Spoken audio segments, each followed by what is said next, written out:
All ಎಲ್ರಿಗೂ ನಮಸ್ಕಾರ. Welcome back to my channel Vino's glimpse. ನಾನು ನಿಮ್ಮೆಲ್ಲರ ಪ್ರೀತಿಯ ಉನ್ನತ. ಇವತ್ತಿನ ಹೊಸ ವಿಡಿಯೋ ನಿಮ್ಮೆಲ್ಲರಿಗೂ ವೆಲ್ಕಮ್ ಮಾಡ್ತಾ ಇದ್ದೀನಿ. ಸೊ ತುಂಬಾ ಜನ 2025 ವೆಲ್ಕಮ್ ಮಾಡ್ಲಿಕ್ಕೆ ವೇಟ್ ಮಾಡ್ತಾ ಇದ್ದೀರಾ. ಸೊ ಇಯರ್ ಎಂಡ್ ಅಂದ್ರೇ ಒಂದ್ ರೀತಿ ಖುಷಿ, ದುಃಖ ಅಂಡ್ ಒಂದ್ ರೀತಿ ಮಿಕ್ಸ್ಡ್ ಎಮೋಷನ್ಸ್ ಅಂತ ಹೇಳಿದ್ರು ತಪ್ಪಾಗಲ್ಲ ಅನ್ಸುತ್ತೆ. ಸೊ ಇವತ್ತಿನ ವಿಡಿಯೋನಲ್ಲಿ ನಾನು ನನ್ನ 2024 ಜರ್ನಿ ಹೇಗಿತ್ತು ಅಂಡ್ ಏನೆಲ್ಲ ಖುಷಿ ವಿಚಾರಗಳಿತ್ತು ಮತ್ತೆ ಏನೆಲ್ಲ ಬೇಜಾರು ಕೊಡ್ತಿತ್ತು ಅನ್ನೋಂಥ ಪ್ರತಿ ಒಂದು ವಿಚಾರನೂ ಇವತ್ತಿನ ವಿಡಿಯೋನಲ್ಲಿ ನಿಮ್ಮ ಜೊತೆ ಹಂಚ್ಕೊಳ್ಳೋಣ. ಇಯರ್ ಎಂಡ್ ಡಿಫ್ರೆಂಟ್ ಆಗಿರಲಿ ಒಂದು video, because most of the ವಿಡಿಯೋನಲ್ಲಿ ನಾನು ಐ ಥಿಂಕ್ ನನ್ನ ಪಾಸಿಟಿವ್ ಸೈಡ್ ಆಫ್ ಇಟ್ ಅಥವಾ ಏನು ಹೇಳ್ತಾರೆ ಬರೀ ಒಳ್ಳೇದನ್ನೇ ಹಂಚೋಕ್ಕೆ ಇಷ್ಟಪಡ್ತೀನಿ. ಸೊ ಇದರಲ್ಲಿ not too much of anything negative ಅಂತ ಅಲ್ಲ, ಬಟ್ ಆದ್ರೂ ಕೆಲವೊಂದಷ್ಟು ಸ್ಟ್ರಗಲ್ ಪ್ರತಿಯೊಬ್ಬರ ಜೀವನದಲ್ಲೂ ಇರುತ್ತೆ. ಸೊ ಆ ಚಿಕ್ಕ ಪುಟ್ಟ ಕ್ಷಣಗಳನ್ನ ಕೂಡ ನಿಮ್ಮ ಜೊತೆ ಹಂಚ್ಕೊಳ್ಳೋಣ ಅಂತ ಹೇಳಿ ಇವತ್ತಿನ ವಿಡಿಯೋ ಸ್ಟಾರ್ಟ್ ಮಾಡ್ತಾ ಇದ್ದೀನಿ.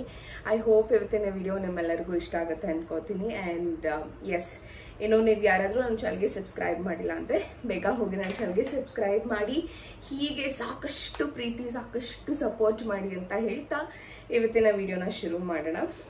ಸೊ ಎಸ್, ವರ್ಷ ಹೇಗೆ ಶುರುವಾಯಿತು ಲೈಕ್ 2024 ಆ್ಯಕ್ಚುಲಿ ತುಂಬ ಚೆನ್ನಾಗಿ ಬ್ಲಾಸ್ಟಿಂಗ್ ಆಗಿ ಇತ್ತು ಅಂತ ಹೇಳೋಕ್ಕಾಗಲ್ಲ ನನಗೆ. ಬಿಕಾಸ್ ಪ್ರತಿ ದಿವಸ ಹೇಗೆ ಚೇಂಜ್ ಆಗ್ತಿತ್ತೋ ಅದೇ ರೀತಿ ಡೇಟ್ಸ್ ಅಷ್ಟೇ ಚೇಂಜ್ ಆಯಿತು. ಅದನ್ನು ಬಿಟ್ಟು ಬೇರೆ ಏನು ಗ್ರ್ಯಾಂಡ್ ಚೇಂಜ್ ಅಂತ ಏನು ಇರಲಿಲ್ಲ ನನಗೆ. ಸ್ಟಾರ್ಟಿಂಗ್ ಬೀಟ್ ಇನ್ ದ ಜನವರಿ ಅಂತ. ಅದಕ್ಕೂ ಮುಂಚೆ ಹೇಳಬೇಕು ಅಂತಂದರೆ ಒಂದು ಸ್ವಲ್ಪ ಬೇಜಾರೇ ಇತ್ತು. ಬಿಕಾಸ್ ನಾನು ನನ್ನ ಕಂಪ್ನಿನ ಬಿಟ್ಟು IT ಬಿಟ್ಟು ನಾನು ನನ್ನ ಅಕಾಡೆಮಿಷಿಯನ್ ಆಗಿ ಸ್ಟಾರ್ಟ್ ಮಾಡಿದಂಥ journey was 2024. So yes, almost 2.5 years ನಾನು IT ವರ್ಕ್ ಮಾಡಿ ಅದಾದಮೇಲೆ I thought I should take a break. That is because again ನಾನು ನನ್ನ ಬೇರೆ ಹಿಂದಿನ ವಿಡಿಯೋಸ್ಗಳಲ್ಲೂ ಹೇಳಿದ್ದೀನಿ ಯಾಕೆ ನಾನು ನನ್ನ IT ಬಿಟ್ಟು ಅಕಾಡೆಮಿಷಿಯನ್ ಆಗಿ ಸ್ಟಾರ್ಟ್ ಮಾಡಿದೆ ಅಂತ ಹೇಳಿ. So that was one thing, because financially ಅಂತೂ ತುಂಬಾನೇ ಡಿಫ್ರೆನ್ಶಿಯೇಟ್ ಆಯಿತು from my IT to. So yes, financially ಅಂತೂ ತುಂಬಾನೇ ಚೇಂಜ್ ಆಯಿತು when I shifted my career. But ಅದಕ್ಕೂ ಕೂಡ there is lot of reasons ಯಾಕೆ ನಾನು IT ಇಂದ ನಾನ್ IT ಶಿಫ್ಟ್ ಆದೆ ಅನ್ನುವಂಥದ್ದು. ಸೊ ದಟ್ ಈಸ್ ಎಲ್ಲೋ ಒಂದು ಕಡೆ ಬೇಜಾರು ಅನ್ನೋದು ಕಾಡ್ತಾ ಇತ್ತು ನನಗೆ. Because I am a girl where ನನಗೆ ಯಾರ ಮೇಲೆ ಡಿಪೆಂಡ್ ಆಗಬೇಕು ಅಥವಾ ಏನೋ ಒಂದು ಯಾರ ಹತ್ರನಾದ್ರೂ ಕೇಳಬೇಕು ಅಂದ್ರೂ ತುಂಬಾನೇ ಹಿಂಜರಿಕೆ ನನಗೆ. ಮೋಸ್ಟ್ಲಿ ನನ್ನ ಹಸ್ಬೆಂಡು ಈ ವಿಡಿಯೋ ನೋಡ್ಬೇಕಾದಾಗ ಅನ್ಕೊಳ್ತಾರೆ. ಬಿಕಾಸ್ ನನ್ಗೆ ಎಷ್ಟೇ ಆಸೆ, ಎಷ್ಟೇ ನನಗೇನಾದ್ರೂ ತಗೊಳ್ಬೇಕು ಅಥವಾ ನನಗೇನಾದ್ರೂ ಸ್ಪೆಷಲ್ ಆಗಿ ನನಗೆ ಟ್ರೀಟ್ ಮಾಡಬೇಕು ಅಂದಾಗ I usually keep it for my self. Like expensive ಇದೆ ಮತ್ತೆ ಅವ್ರಿಗೆ ಬರ್ಡನ್ ಆಗುತ್ತೇನೋ, ಬೇಡ ನಾನೇ ಒಂದು ಸ್ವಲ್ಪ ಕೂಡಿಟ್ಟು ಒಂದು ಸ್ವಲ್ಪ ಡಿಲೇ ಆದರೂ ಪರವಾಗಿಲ್ಲ ಅದನ್ನ ತಗೊಳ್ಳೋ ಅಂಥದ್ದು. When it comes to matter of finance ನಾನು ಯೂಶಲಿ ಅದನ್ನ ಯೋಚನೆ ಮಾಡ್ತೀನಿ. ತುಂಬ ಖರ್ಚು ಮಾಡುವಂಥದ್ದು ಆ ಥರದ್ದೆಲ್ಲ ಮಾಡಲ್ಲ. ಮೋಸ್ಟ್ಲಿ ತುಂಬ ಜನ ಅನ್ಕೊಳ್ತೀರಾ ಕೂಡ. I don't spend too much, but ಇರೋವಂಥ ಆಸೆಗಳನ್ನ ಸ್ವಲ್ಪ ಪ್ರೊಲಾಂಗ್ ಮಾಡ್ಕೊಂಡು ಹೋಗ್ತೀನಿ ನಾನು. ಸೊ ಆ ಒಂದು ನೇಚರ್ ಇರಬೇಕಾದಾಗ ವೆನ್ ಫೈನಾನ್ಷಿಯಲಿ ಸ್ವಲ್ಪ ಕಮ್ಮಿ ಬರುತ್ತೆ ನಿಮಗೆ ಈ ಒಂದು ಕೆರಿಯರ್ನ ಚೂಸ್ ಮಾಡಿದ್ರೆ ಅಂತ ಹೇಳಿ ಬಂದಾಗ ಸ್ವಲ್ಪ ಬೇಜಾರಾಗಿತ್ತು ನನಗೆ. And but there was no other choice. Because ನೀನು ಕೆರಿಯರ್ನ ನೋಡ್ಕೊಂಡು ಹೋಗ್ತೀಯ ಅಂದರೆ ಈ ಕಡೆ ಭೈರವ್ನ ನೋಡ್ಕೊಳ್ಳೋದಕ್ಕೆ ಸ್ವಲ್ಪ ಕಷ್ಟ ಆಗ್ತಾ ಇತ್ತು. ಬಿಕಾಸ್ ಇಬ್ರು ಒಂದೇ ಟೈಮಿಂಗಲ್ಲಿ ಮೀಟಿಂಗ್ ಕೊಡ್ತಾ ಇದ್ವಿ and it used to be late nights and ಕಷ್ಟ ಆಗ್ತಾ ಇತ್ತು. ಹಾಗಾಗಿ ಒಂದು ಸಪೋರ್ಟಿಂಗ್ ಸಿಸ್ಟಮ್ ಇತ್ತು ಅಂತಂದ್ರೆ I think that's a different thought only. But ಇಲ್ಲ ಅಂತ ಅಂದಾಗ ಅಥವಾ ಮಕ್ಕಳು ತುಂಬ ಡಿಪೆಂಡೆಂಟ್ ಆಗಿದ್ದಾರೆ ಪೇರೆಂಟ್ಸ್ಗೆ ಅಂದಾಗ ಇಬ್ರು IT ಕೆಲಸ ಮಾಡುವಂಥದ್ದು ಸ್ವಲ್ಪ ಏನು ಜಾಸ್ತಿನೇ ಹೆಕ್ಟಿಕ್ ಅನ್ಸುತ್ತೆ. ಸೊ ಹಾಗಾಗಿ I went through my passion ಅಂತ ಹೇಳ್ಬೋದು. But passion is what I am doing right now.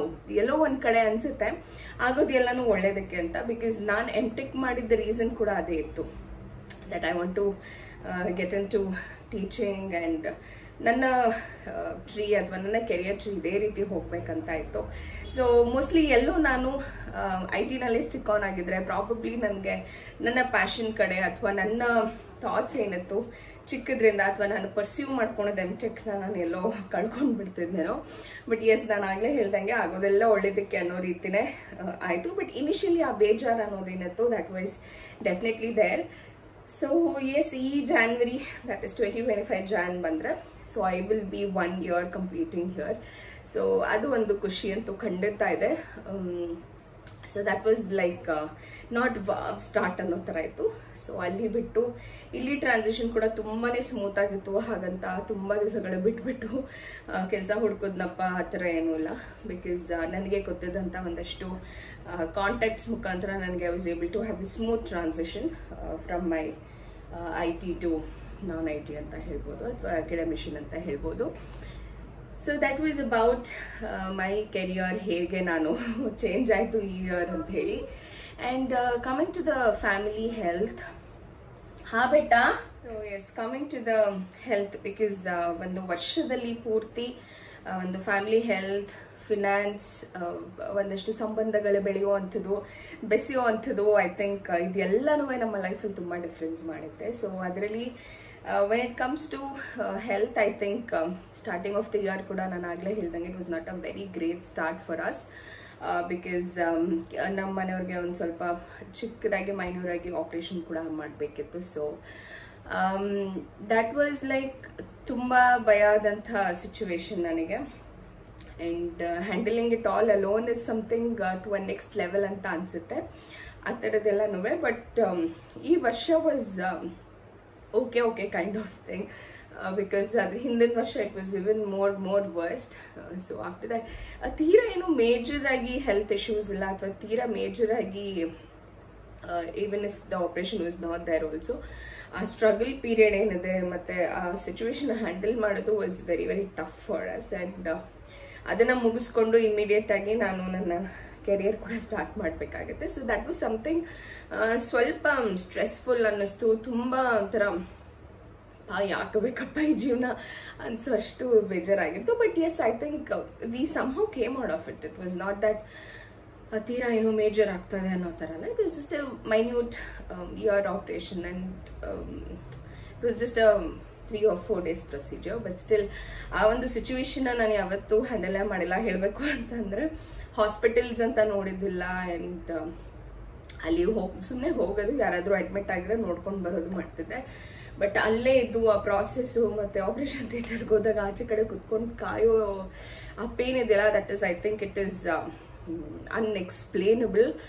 So that was something which is very very, I think ಈ ವರ್ಷ ಅಂತಾನೆಲ್ಲ, I think throughout our year ಅಥವಾ ನಾವಿರೋ ತನಕನೂ ಆ ಒಂದು ನೆನಪುಗಳು ಅಥವಾ ಆ ಒಂದು ದಿನಗಳು ಖಂಡಿತವಾಗ್ಲೂ ನೆನಪಿರುತ್ತೆ ನಮಗೆ. ಬಿಕಾಸ್ ಅದ್ರ ಹಿಂದೆ ನಡೆದಂಥ ಪ್ರೊಸೀಜರ್ ಅಥವಾ ಹೋದ ವರ್ಷ ನಡೆದಂಥ ಪ್ರೊಸೀಜರ್ಸ್ಗಳು ವಾಸ್ ವೆರಿ ಒಂಥರ ನೈಟ್ ಮೇರ್ ಅಂತ ಹೇಳ್ಬೋದು.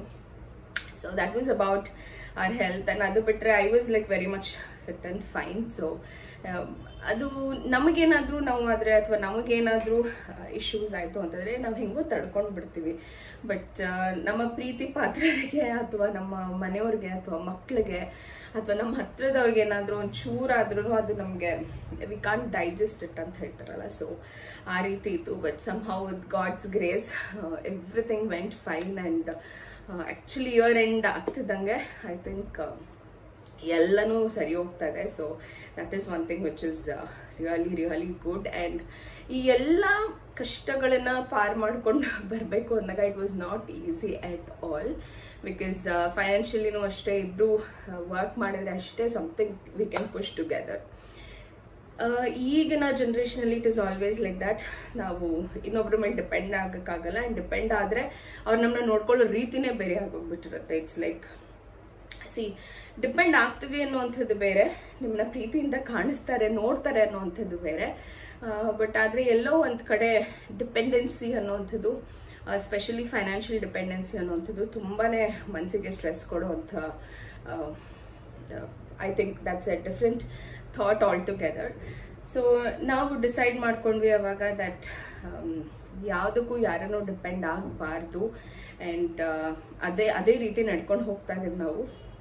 ಇನ್ಫ್ಯಾಕ್ಟ್ ಇದಕ್ಕೂ ಮುಂಚೆ ಹೇಳಬೇಕು ಅಂತಂದರೆ when we came out of the house, I think my husband had just 4,000 ಏನೋ ಇತ್ತು. So those are all very difficult phase of days ಅಂತ ಹೇಳ್ಬೋದು. ಬಟ್ ತುಂಬ ಹಿಂದೆಗಡೆ ಎಲ್ಲ ಯೋಚನೆ ಮಾಡೋದು ಬೇಡ ನನಗೆ. ಸೊ ಮಾತಾಡ್ತಾ ಹಾಗೆ ಯೋಚನೆ ಬಂದ್ಬಿಡತ್ತೆ. ಆ್ಯಂಡ್ ಕೆಲವೊಂದ್ಸತಿ ಈ ಪ್ರೆಗ್ನೆನ್ಸಿ ಅನ್ನೋದೇ ಆ ಥರ ಅನಿಸುತ್ತೆ, wherein you start thinking of unnecessary things, but I don't want to keep all those things here. Let me just limit myself for just what happened in 2024. So yes, and ಈಗ ಯೋಚನೆ ಮಾಡಿದ್ರೆ with all the God's grace, with all the efforts my husband and myself are putting, ಇವತ್ತು ಒಂದು ಖುಷಿಯಾಗಿ ಆರಾಮಾಗಿ ಇದೀವಿ ಅಂತ ಹೇಳಕ್ಕೆ ಇಷ್ಟಪಡ್ತೀನಿ. So yes, and after that ಒಂದು ರೀತಿ ಬ್ಯಾಂಗ್ ಆಗಿತ್ತು ನನಗೆ in the month of April, May, June ಅಂತ ಹೇಳ್ಬೋದು. ಬಿಕಾಸ್ ನಾನು ಆಗಲೇ ಹೇಳ್ದಂಗೆ ಆಗಿದ್ದೆಲ್ಲ ಒಳ್ಳೇದಕ್ಕೆ ಅಂತ ಹೇಳಿ.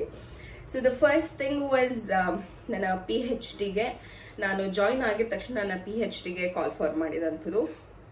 ಮೋಸ್ಟ್ಲಿ ನಾನು ಇಲ್ಲಿದ್ದರೆ ಖಂಡಿತವಾಗ್ಲೂ I wouldn't have thought of doing my PhD, because ಅದರಲ್ಲೇ ತುಂಬ ಸ್ಟ್ರೆಸ್ಡ್ ಔಟ್ ಆಗೋಗ್ತಾ ಇದ್ದೆ.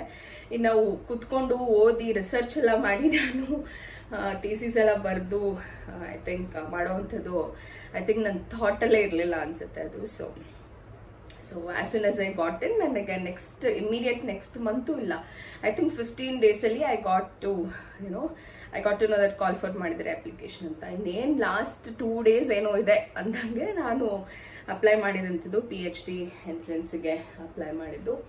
And so that was like a miracle for me. ಅವಾಗೇನೋ IT ಜಂಪ್ ಆಗಿದ್ದೀನಿ. ಆಲ್ಮೋಸ್ಟ್ ನಾನು ಇಂಜಿನಿಯರಿಂಗ್ ಟೈಮಲ್ಲಿ ಏನೇನು ಓದಿದ್ದೀನೋ ಎಲ್ಲ ಮರ್ತು ಹೋಗ್ಬಿಟ್ಟಿದ್ದೀನಿ. I was just in to core project ಏನು ಮಾಡ್ತಾ ಇದೀವಿ, ಡೆವಲಪ್ಮೆಂಟ್ ಏನು ಮಾಡ್ತಿದ್ದೀವಿ ಅದಷ್ಟೇ ನನ್ನ ಮೈಂಡಲ್ಲಿತ್ತು. But somehow and preparation ಕೂಡ ನಾನು ಟೈಮ್ ಕೊಟ್ಟಿರಲಿಲ್ಲ. ಬಿಕಾಸ್ ನಮ್ಮನೆಯವ್ರು ಅದೇ ಹೇಳ್ತಾ ಇದ್ರು, ಎಕ್ಸಾಮ್ ಕಟ್ಟೋದೆಲ್ಲ ದೊಡ್ಡ ವಿಚಾರ, ನೀನು ಕುತ್ಕೊಂಡು ಓದ್ಬೇಕಲ್ಲ ಅದಕ್ಕೆ ಅಂತ. ಹೆಂಗೋ ಮಾಡ್ತೀನಿ ಬಿಡಿ, ನನಗೆ ಎಷ್ಟು ಬರುತ್ತೋ ಅಷ್ಟು ಬರಿತೀನಿ, ಅಕಸ್ಮಾತ್ ಕ್ಲಿಯರ್ ಆಗಿಲ್ಲ ಅಂದರೆ ನೆಕ್ಸ್ಟ್ ಇಯರ್ ಬರಿತೀನಿ, ಇಟ್ಸ್ ಓಕೆ ಅಂತ ಹೇಳ್ತಾ ಇದ್ದೆ. But he also had lot of confidence. In fact ಅವ್ರ ಸಪೋರ್ಟ್, ಆ್ಯಕ್ಚುಲಿ ಅವ್ರು ಓದ್ಬಿಟ್ಟು ಹೇಳ್ತಾ ಇದ್ರು, ಈ ಕ್ವೆಶನ್ಗೆ ಈ ಆನ್ಸರು, ಈ ಕ್ವೆಶನ್ಗೆ ಈ ಆನ್ಸರ್ ಇರುತ್ತೆ ನೋಡು, ನಾನು ಸುಮ್ಮನೆ ಹೇಳ್ತಾ ಇರ್ತೀನಿ, ಮೋಸ್ಟ್ಲಿ ನಿನಗೆ ಯಾವಾಗಲಾದರೂ ಆ ಕ್ವೆಶನ್ ಏನಾದರೂ ಬಂದಾಗ ನಾನು ಮಾತಾಡಿದ್ದು ನೆನಪು ಬರುತ್ತೆ ಅವಾಗೇನು. But that really helped me. Actually ಒಂದು 3 to 4 ಕ್ವೆಶನ್ಸ್ ಅವ್ರು ಹೇಳಿದಂಥದ್ದಿತ್ತು. And I was like literally exam ಹಾಲಲ್ಲಿ ಕುತ್ಕೊಂಡು I was just thanking him ಅಂತ ಹೇಳ್ಬೋದು. So that's how my PhD cleared. Because ನನ್ನ ರಿಯಲ್ ಟೈಮ್ ಎಕ್ಸ್ಪೀರಿಯನ್ಸ್ ಏನತ್ತೋ ಅಥವಾ ನನ್ನ IT ಎಕ್ಸ್ಪೀರಿಯನ್ಸ್ ಏನತ್ತೋ ಅದು ತುಂಬ ಹೆಲ್ಪ್ ಮಾಡ್ತು ನನಗೆ PhD ಟೈಮಲ್ಲಿ. ಆ್ಯಂಡ್ ಡೆಫಿನೆಟ್ಲಿ ನನ್ನ ಇಂಜಿನಿಯರಿಂಗ್ ಟೈಮ್ ನಾಲೆಡ್ಜ್ ಕೂಡ ನನಗೆ ಹೆಲ್ಪ್ ಮಾಡ್ತು. ಬಿಕಾಸ್ ಆ ಓದಿದೆಲ್ಲ ನೆನಪಿತ್ತು. Because I should thank my teachers. Actually ಈ ಒಂದು ಟೈಮಲ್ಲಿ ನಾನು ಆ್ಯಕ್ಚುಲಿ ಅದು ಬರಿಬೇಕಾದಾಗ ತುಂಬ ನೆನಪಾಗ್ತಾ ಇತ್ತು. ನಾನು ಅವ್ರ ಟೀಚರ್ಸ್ ಓಕೆ ಇದ್ದೆ, ಹೇಳ್ಕೊಟ್ಟಿದ್ರು, ಇದನ್ನು ಓದಿದ್ದೆ ನಾನು ಅಂತ ಹೇಳಿ. So it was very nice and that was ಒಂಥರ ತುಂಬ ಖುಷಿ ಕೊಟ್ಟಿದ್ದಂಥ ವಿಚಾರ ನನಗೆ. ಆ್ಯಂಡ್ ಎಂಟ್ರೆನ್ಸ್ ಕ್ಲಿಯರ್ ಮಾಡಿದ್ದೆ ಒಂದು ರೀತಿ, ನಾನು ಮಾಡ್ತೀನೋ ಇಲ್ವೋ ಅಂತ ಡೈಲಮಾದಲ್ಲಿದ್ದೆ. But I was happy and proud of myself. Okay, first time clear ಮಾಡ್ಕೊಂಡು ಬಿಟ್ಟಿದ್ದೀನಿ ನಾನು ETRನ ಅಂತ. But it was not too difficult exam, but rather it was not so easy also. So that was one good achievement ಅಂತ ಹೇಳ್ಬೋದು.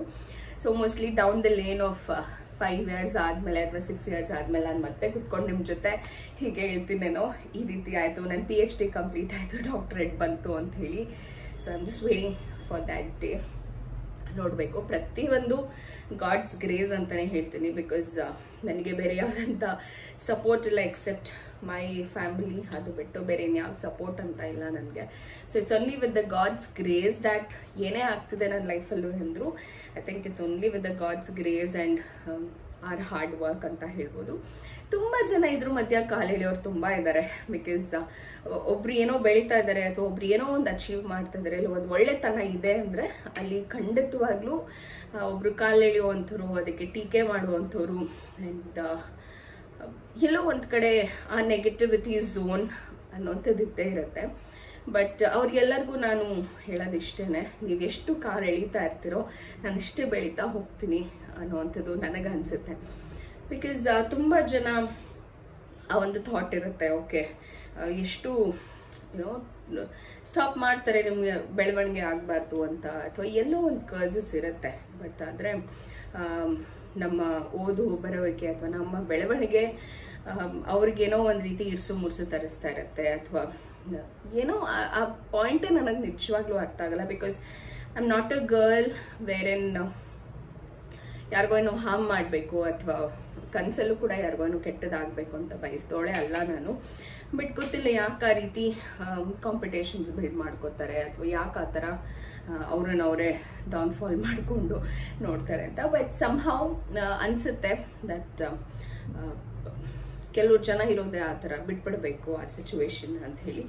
So whoever feels like that, so it's just ನಿಮ್ಮ ಎಲ್ಲ ಪ್ರೋತ್ಸಾಹನೆ, ನೀವು ಎಷ್ಟು ಕಾಲ ಹಿಡಿತೀರೋ ನಾನು ಅಷ್ಟು ಮೇಲ್ ಬರ್ಬೇಕಂತ ಇನ್ನೂ ಆಸೆ ಹೆಚ್ಚಾಗುತ್ತೆ ನನಗೆ.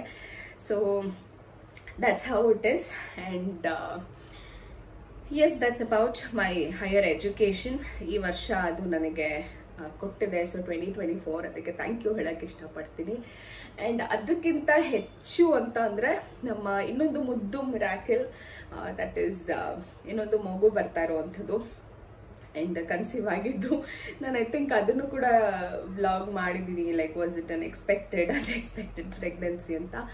ಬಟ್ ಏನು ಕೊಟ್ಟರು ದೇವರು ಒಳ್ಳೇದಕ್ಕೆ ಕೊಟ್ಟಿರ್ತಾನೆ ಅನ್ನೋವಂಥ ಭಾವನೆ. ಬಿಕಾಸ್ ನಾನು ಆಗಲೇ ಹೇಳ್ದಂಗೆ ಇಟ್ ಇಸ್ ಲೈಕ್ ನಾವಿಬ್ರು ದುಡಿದ್ರೆ ಮಾತ್ರ something that we can push together, or else it's very difficult. ನಮ್ಗೆ ಯಾರಿಗೇ ಆಗಲಿ ಡಿಪೆಂಡೆಂಟ್ ಆಗಿ ಅಥವಾ ಯಾರಿಗೂ ಐ ಥಿಂಕ್ ಇಷ್ಟ ಇರಲ್ಲ. ಅವ್ರ ಅಪ್ಪ ಅಮ್ಮಂಗೆ ಎಷ್ಟೇ ಆಸ್ತಿ ಇರ್ಬೋದು, ಅಥವಾ ಅತ್ತೆ ಮಾವಂಗೆ ಎಷ್ಟೇ ಇರ್ಬೋದು, ಅಥವಾ ಅವ್ರ ಆನ್ಸಿಸ್ಟರ್ಸ್ ಆಸ್ತಿ ಎಷ್ಟೇ ಇರ್ಬೋದು, ಬಟ್ ಅವ್ರು ಏನು ದುಡಿತಾರೆ ಅನ್ನೋವಂಥದ್ರ ಮೇಲೆ ಇರೋವಂಥ ಖುಷಿ ಅದೇನೋ ಒಂಥರ ದುರಾಂಕಾರ ಅನ್ನೋವಂಥದ್ದಲ್ಲ. ಬಟ್ ಆ ಹ್ಯಾಪಿನೆಸ್ ಏನಿದೆ ಅಲ್ಲ, ದಟ್ ಈಸ್ ಟೋಟಲಿ ಡಿಫ್ರೆಂಟ್. ನೀವು ಯಾರು ಏನೇ ಕೊಡ್ಬೋದು, ಹಸ್ಬೆಂಡ್ ಎಷ್ಟೇ ಕೊಡ್ಬೋದು, ಬಟ್ ಸ್ಟಿಲ್ ಆ ಇಂಡಿಪೆಂಡೆನ್ಸಿ ಅನ್ನೋವಂಥದ್ದು ಪ್ರತಿಯೊಂದು ಹೆಣ್ಮಕ್ಳಿಗೂ I think it is very important. ನನಗೆ ಸ್ಪೆಷಲಿ ಆ ಥರ ಡಿಪೆಂಡೆಂಟ್ ಆಗಿರೋದಕ್ಕೆ ಇಷ್ಟ ಇಲ್ಲ. ಇನ್ಫ್ಯಾಕ್ಟ್ ನಂಗೆ ಎಷ್ಟೋ ಸತಿ ಮಂತ್ ಎಂಡಲ್ಲಿ ಸ್ಯಾಲ್ರಿ ಖಾಲಿ ಆಗೋಗ್ಬಿಟ್ಟಿರುತ್ತೆ. ಸೊ ಆ ಟೈಮಲ್ಲಿ ಏನೋ ಆಸೆ ಬಂದಾಗಲೂ ನಾನು ಖಂಡಿತವಾಗ್ಲೂ ನಮ್ಮ ಮನೆಯವ್ರನ್ನ ಕೇಳಕ್ಕೆ ಹೋಗೋಣ. So it is I keep waiting. Okay, next month ನನಗೆ ಇಷ್ಟು ಬರುತ್ತೆ, ಸೊ ಅದ್ರಲ್ಲಿ ನಾನು ಇಷ್ಟನ್ನ ತೆಗೆದಿಟ್ಟು I will plan for this ಅಂತ ಅಂದ್ಕೊಳ್ತೀನಿ. So it's always like that. So that's how I am ಅಂತ ಅನ್ಸುತ್ತೆ. So I don't know, it depends. ಒಬ್ಬರಿಂದ ಒಬ್ಬರಿಗೆ ಡಿಪೆಂಡ್ ಆಗ್ತಾ ಹೋಗುತ್ತೆ ಒಪಿನಿಯನ್ಸ್ಗಳು, but that's how I was. And so yes, second pregnancy ಅನ್ನೋವಂಥದ್ದು ಕನ್ಫರ್ಮ್ ಆಗಿದ್ದಂಥದ್ದು. And we will be expecting it in 2025. So Bhairav 2020 product and the next baby will be 2025 product. So inna responsibility ಜಾಸ್ತಿ, ಇನ್ನೂ ಹೆಚ್ಚು ಪ್ರೀತಿ, ಒಂದು complete family ಆಗುತ್ತೆ ಅನ್ಸುತ್ತೆ. So ಅಪ್ಪ ಅಮ್ಮ 2 ಮಕ್ಕಳು ಅಂತ ಅಂದಾಗ I think that's like a complete family. So I hope, I am just hoping for all good. ಎಲ್ಲ ಖುಷಿಯಾಗಿ ಹೆಲ್ದಿ ಬೇಬಿ, ಸೇಫ್ ಬೇಬಿ ಬಂದರೆ I think we will be more than happy ಅಂತ ಅನ್ಸುತ್ತೆ. ಆ್ಯಂಡ್ ಎಸ್, ಇನ್ನೂ ಒಂದಷ್ಟು ಥಾಟ್ಸ್ಗಳಿತ್ತು ಮೈಂಡಲ್ಲಿ. ನಾನು ಆಗಲೇ ಹೇಳ್ದಂಗೆ ನನ್ನ ಕೆರಿಯರ್ ಜೊತೆಗೆ I also want to be an entrepreneur ಅನ್ನೋವಂಥ ಒಂದು ಆಸೆ, ಕನಸು ಖಂಡಿತವಾಗ್ಲೂ ಇದೆ. ಆ ಕನಸನ್ನ ಬಿಲ್ಡ್ ಮಾಡೋದಕ್ಕೆ ಬಿಲ್ಡಿಂಗ್ ಸ್ಟೋನ್ಸ್ ಅಥವಾ ರೋಡ್ ಮ್ಯಾಪ್ ಹಾಕೊಳ್ಬೇಕಾಗಿದೆ. ಸೊ ಅದು ಕೂಡ ಎಲ್ಲೋ ಒಂದು ಕಡೆ ಅನಿಸುತ್ತೆ ನೆರವೇರುತ್ತೆ ಅಂತ, with all your blessings and wishes ಅಂತ ಹೇಳ್ಬೋದು. ನೋಡೋಣ, ಅದು ಆದಾಗ ನಾನು ಖಂಡಿತವಾಗ್ಲೂ ನಿಮಗೆ ಅದನ್ನು ಕೂಡ ತಿಳಿಸ್ತೀನಿ. ವಾಟ್ ವಾಸ್ ಮೈ ಥಾಟ್, ಹೇಗೆ ನಾನು ಅದನ್ನು ಮ್ಯಾನಿಫೆಸ್ಟ್ ಮಾಡ್ತೀನ ಅಥವಾ ಹೇಗೆ ಅಂತ ಗೊತ್ತಿಲ್ಲ, ಅಥವಾ ದೇವ್ರ ದಯದಿಂದ ಆಗುತ್ತಾ ಅಂತ. ಬಟ್ ಮೈಂಡಲ್ಲಂತೂ ಆ ಒಂದು ಥಾಟ್ ಇದೆ. ಸೊ ಏನೋ ಥಾಟ್ ಅನ್ನುವಂಥದ್ದು ಐ ಥಿಂಕ್ ಹೇಳೋದಕ್ಕಿಂತ ಅದು ಆದಮೇಲೆ ನಿಮ್ಮ ಹತ್ರ ಹೇಳುವಂಥದ್ದು ಖುಷಿ ಅನ್ನುವಂಥದ್ದು ನನಗೆ ವಿಚಾರ ಅಂತ. ಬಟ್ ಅದರಲ್ಲಾದಂಥ ಕಷ್ಟ ಸುಖಗಳು ಪ್ರತಿಯೊಂದು ನಾನು ನಿಮ್ಮ ಜೊತೆ ಹಂಚ್ಕೊಳ್ತೀನಿ. ಆ್ಯಂಡ್ ಅದಕ್ಕಿಂತ ಹೆಚ್ಚಾಗಿ ಐ ಥಿಂಕ್ ನನ್ನ ಯೂಟ್ಯೂಬ್ ಜರ್ನಿ ಏನಿದೆ ತುಂಬ ಚೆನ್ನಾಗಿ ಹೋಗ್ತಾ ಇದೆ. ಆ್ಯಂಡ್ ಇನ್ನೂ ನಿಮ್ಗೆಲ್ಲರ ಸಪೋರ್ಟ್ ಇನ್ನೂ ಹೆಚ್ಚಾಗಿ ಬೇಕು ನನಗೆ. So that is one thing definitely. ಪ್ರತಿಯೊಂದು ಸತಿನೂ ನಾನು ಬೇಜಾರಾದಾಗ ನಂದೇ ಒಂದಷ್ಟು ಹಿಂದಿನ ವಿಡಿಯೋಸ್ ಹೋಗಿ ನೋಡಿದಾಗ ನನಗೆ ಸಿಕ್ಕಾಬಟ್ಟೆ ರಿಫ್ರೆಶಿಂಗ್ ಅನಿಸುತ್ತೆ, ಖುಷಿ ಅನಿಸುತ್ತೆ. ಆ್ಯಂಡ್ ಹಿಂಗೆ ನಮ್ಮ ಲೈಫ್ನ ಥ್ರೂ ಮಾಡ್ಕೊಂಡು ಬಂದ್ವಿ ಫಾರ್ ಆಲ್ ದಿಸ್ 5 years ಅನ್ನುವಂಥದ್ದು ಸಿಕ್ಕಾಬಟ್ಟೆ ಖುಷಿ ತಂದ್ಕೊಡೋ ವಿಚಾರ ಅಂತ ಹೇಳ್ಬೋದು. ಎಸ್, ಒಂದು ಜೀವನ ಅಂದಮೇಲೆ ಬೇವು ಬೆಲ್ಲ ಅನ್ನುವಂಥದ್ದು ಖಂಡಿತವಾಗ್ಲೂ ಎಲ್ಲ ಜೀವನದಲ್ಲೂ ಇರಬೇಕು. ಸೊ ಸ್ವಲ್ಪ ಜಾಸ್ತಿ ಬೆಲ್ಲ ಇರಲಿ, ಸ್ವಲ್ಪ ಕಹಿ ಕಮ್ಮಿ ಇರಲಿ ಅಂತಲೇ ಪ್ರತಿಯೊಬ್ಬರು ಬಯಸ್ತೀವಿ. ಆ ಕಹಿ ಇದ್ದಾಗಲೇ ಆ ಸಿಹಿನ ಬೆಲೆದು ಗೊತ್ತಾಗೋದು ಅಂತ ಹೇಳ್ತಾರಲ್ಲ. ಸೊ ಆ ರೀತಿ ಎಸ್ 2025ನ ಬ್ಯಾಂಗ್ ಆಗಿ ವೆಲ್ಕಮ್ ಮಾಡ್ತಾ ಇದ್ದೀನಿ ಅಂತ ಹೇಳ್ಬೋದು. Like not like 2024. ಸೊ ಈಗಂತೂ ಫುಲ್ ರಿಲ್ಯಾಕ್ಸ್ಡ್. ನಾನಂತೂ ಮಗು ಬಗ್ಗೆನೇ ಯೋಚನೆ ಮಾಡ್ತಾ ಇರ್ತೀನಿ, ಹೇಗೆ ಬರುತ್ತೆ ಮಗು, ಆ್ಯಂಡ್ ಮಗು ಬಗ್ಗೆನೇ ಯೋಚನೆ ಮಾಡ್ತಾ ಇರ್ತೀವಿ ಮನೆಯಲ್ಲಿ ಎಲ್ಲರೂ, ಇನ್ಕ್ಲೂಡಿಂಗ್ ಭೈರವ್ ಕೂಡ. So it's like awaiting surprise awaiting ಅನ್ನೋ ಥರ. ಸೊ ಲೆಟ್ಸ್ ಸಿ 2025 ಹೇಗೋಗುತ್ತೆ ಅಂತ. ಸೊ ನೀವು ನನ್ನ ವಿಡಿಯೋ ನೋಡಿ ಹೀಗೆ ಸಪೋರ್ಟ್ ಮಾಡ್ತಾರೆ ಅಂತ ಕೇಳ್ಕೊಳ್ತೀನಿ. ಆ್ಯಂಡ್ ಈ ಒಂದು ಜರ್ನಿ 2024 ಜರ್ನಿನ ನಿಮ್ಮ ಎಲ್ಲರ ಜೊತೆ ಹಂಚ್ಕೊಂಡಿದ್ದು ನನಗೆ ಬಹಳ ಖುಷಿ ಆಗ್ತಾರೆ. ಆ್ಯಂಡ್ ಎಲ್ಲೋ ಒಂದು ಕಡೆ when I go back to 25 or 26 ಮತ್ತೆ ಈ ವಿಡಿಯೋ ನೋಡಿದಾಗ I definitely smile and say that okay Vinata you did it ಅಂತ ಅನಿಸುತ್ತೆ. ಸೊ ಲೆಟ್ಸ್ ಸಿ ಹೇಗೋಗುತ್ತೆ ಅಂತ. ಆ್ಯಂಡ್ ನಿಮ್ಮೆಲ್ಲರಿಗೂ 2024 ಅದ್ಭುತವಾಗಿತ್ತು ಅಂತ ಅನ್ಕೊಳ್ತೀನಿ. ಆ್ಯಂಡ್ ಆಗಿದಂತೆ ಎಲ್ಲ ಕೆಟ್ಟ ವಿಚಾರಗಳನ್ನು ಇವಾಗಲೇ ಈ ವರ್ಷಕ್ಕೆ ಬಿಟ್ಟು ಬರೀ ಒಳ್ಳೆ ವಿಚಾರಗಳನ್ನ ಮಾತ್ರ ನೆಕ್ಸ್ಟ್ ವರ್ಷಕ್ಕೆ ತಗೊಂಡು ಹೋಗೋಣ. ನೀವು ಕೂಡ ಹಾಗೆ ಮಾಡಿ. ಯಾವುದೇ ನೆಗೆಟಿವ್ ಥಾಟ್ಸ್, ನೆಗೆಟಿವ್ ಪೀಪಲ್ ಎಲ್ಲರೂ ಈ ವರ್ಷದಲ್ಲಿ ಬಿಟ್ಟು ಒಂದು ಹೊಸ ಜೀವನ ಶುರು ಮಾಡ್ತಾ ಇದ್ದೀನಿ ಅಂದ್ಕೊಂಡು ಸ್ಟಾರ್ಟ್ ಮಾಡಿ with new resolutions, with new thoughts and with a fresh start ಅಂತ ಹೇಳ್ಬೋದು. ಸೊ ಎಸ್, ಇದಿಷ್ಟು ನಾನು ನಿಮ್ಮ ಜೊತೆ ಶೇರ್ ಮಾಡ್ಕೋಬೇಕಿತ್ತು. And an advance happy new year to all my beautiful viewers and subscribers. So yes, see you in 2025. So have a great year end and a happy year starting of 2025. ನಿಮ್ಮೆಲ್ಲರಿಗೂ lots of love. ಇಷ್ಟು support ಮಾಡಿ ಎಂತೂ ನನ್ನಲ್ಲಿ ಹೋಗೋದಕ್ಕೆ ಬಿಟ್ಟಿಲ್ಲ. Because ಎಲ್ಲೋ ಒಂದ್ ಕಡೆ views drop ಆದಾಗ ಬೇಜಾರಾಗಿದೆ ಅಂತೂ ಇದೆ, ಬಟ್ ಎಂತೂ ನಾ ಎಲ್ಲೂ ಬಿಟ್ಕೊಟ್ಟಿಲ್ಲ. I am just going with the flow. So yes, thank you so much for everything. ಮತ್ತೆ ಸಿಗ್ತೀನಿ ಮುಂದಿನ ವಿಡಿಯೋದಲ್ಲಿ. ಅಲ್ಲಿವರೆಗೂ ನಮಸ್ಕಾರ. Take care. Love you all. Keep rocking. Take care and a happy new year 2025. See you all next year and bye-bye.